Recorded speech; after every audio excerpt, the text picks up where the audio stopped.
안녕하세요. 포유 환율연구소입니다. 오늘은 며칠 전에 이제 영국 파운드 가치 하락 요인을 영국 중앙은행이 이제 기준금리를 동결한 데서 원인을 찾는 사람이 적지 않아요. 외환시장 참여달 중에. 과연 이제 영국 기준금리 동결이 그 파운드화 가치 하락 요인이면서 달러 강세 요인이냐? 라는 측면에서 여러분과 이제 대화를 나누고 있는데, 달러 인덱스에서 영국 파운드화 가중치는 7% 안팎이에요. 그리고 또 영국이 2015년부터 2020년까지 약 한 5년 연속, 올해도 마찬가지일 겁니다. 6년 연속 경상수지 적자예요. 그러니까 달러에 대한 수요가 많다라는 거죠. 그렇기 때문에 달러의 약세 요인이라기보다 영국 파운드화 가치 하락 요인은 2015년 이후 지속되고 있는 거다.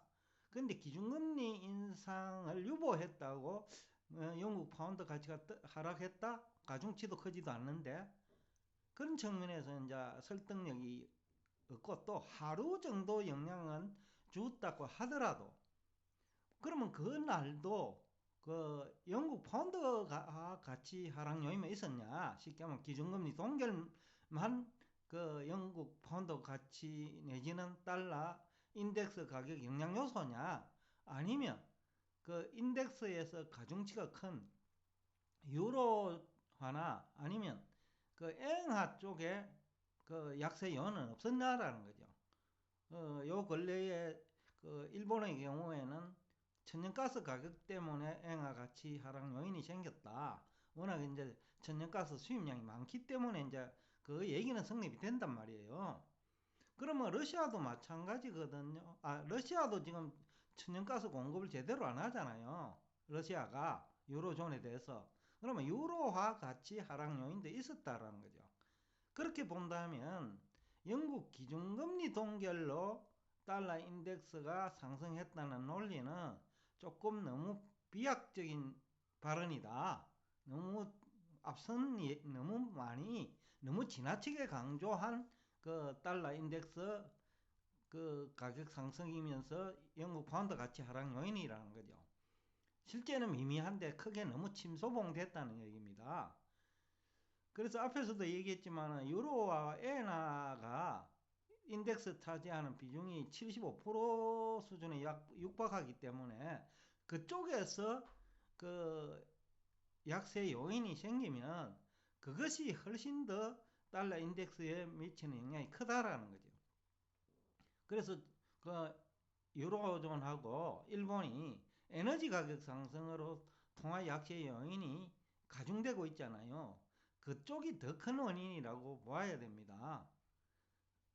그리고 또 하나는 그 다른 나라보다는 그래도 미국이 인플레이를 어떻게 해석하느냐에 따라서 그 해석은 다를 수 있는데 이 정도 인플레이션 때문에 또 미국으로 돈이 집중되고 있는 것은 또 사실이에요. 제가 이제 앞에서도 그 월 1200억 달러씩 공급하는 그 연준의 그 국채와 주택 저당 정권이죠. 그 매수하는 금액이 과연 연준이 공급하는 통화냐? 그 공급하는 통화라면 3월부터 제가 통계를 한번 봤는데 분기별로 그런데 그럼 몇 개월입니까? 3, 4, 5, 6, 7, 8월까지 9월까지 하면 거의 7개월인데 1200억 달러씩 매월 중앙은행이 공급하면 6개월을 공급하면 그 7200억 달러가 증가해야 되고 미국에 보는 통화가요. 그 다음에 뭐 7개월을 하면 8400억 달러가 증가해야 되는데 영국이냐 아니라 미국 보는 통화량은요. 겨우 그 한 6, 7개월 동안에 2천억 달러 증가했거든요. 그럼 이 2천억 달러는 왜 증가했느냐? 지금 한국에서만 그 외국인 투자자들이 주식하고 채권 매도하는 거 빼고 우리나라 국민들이 그 미국에 정시에 투자하기 위해서 가지고 나간 돈이 2020년 그 말 4분기부터요. 그러니까 원래 1분기부터 얘기하면 되겠네요. 그러니까 한 6개월 동안에 700억 달러 정도 가지고 들어갔거든요. 그럼 다른 나라에도 미국 증시에 투자하는 펀드들 많아요. 미국 증시만 잘 되니까. 그러니까 그런 걸 고려하면 그런 것들이 2천억 달러 증가 요인이다. 그러면 월 1200억 달러씩 그 연준이 그 국채와 주택 저당 채권 매수하는 금액은 어디 갔나는 거죠. 만약에 연준이 그걸 공급한다면, 그래서 앞에서도 제가 얘기를 했는데, 우리 국내 정권 전문가들이 너무 아까 몰라도 너무 모른다. 그러니까 모든 국채 발행은 연준이 인수하는 거로 생각하는 것 같아요. 그렇다고 하면 미국의 국채 발행 잔액이 25조 달러 이상이거든요. 그러면 미국 본원 통화량은 25조 달러 있어야죠. 그리고 주택 저당 채권도 그 2008년 이후에 미국이 인수했잖아요. 이번에만 인수한 거 아니거든요. 2020년 5월 이후에만 인수한 거 아니에요. 주택 저당 채권도. 그 이전에도 했다 하면, 그것은 또 달러 공급량이 보는 통화이죠. 그렇게 되면 뭐한 30조 달러 정도 돼야 돼요. 그런데 지금 겨우 한 6조 달러 있는 거거든요. 그것도 지급 준비금을 제외해버리면 지급 준비금이 한 절반 정도 돼요.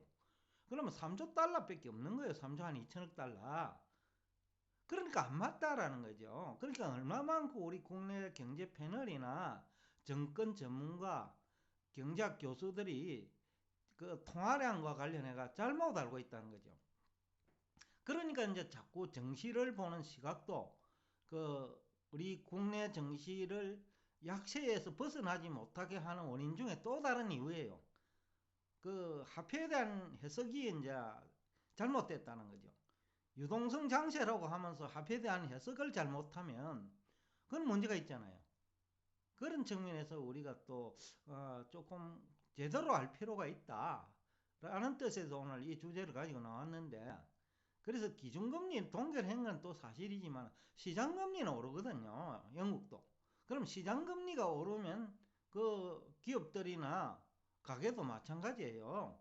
그 대출금리 상승하고 회사채금리 상승하니까 그만큼 달러 수요 또는 시중 유동성이 중앙은행 내지는 시중은행으로 흡수되는 효과가 있거든요.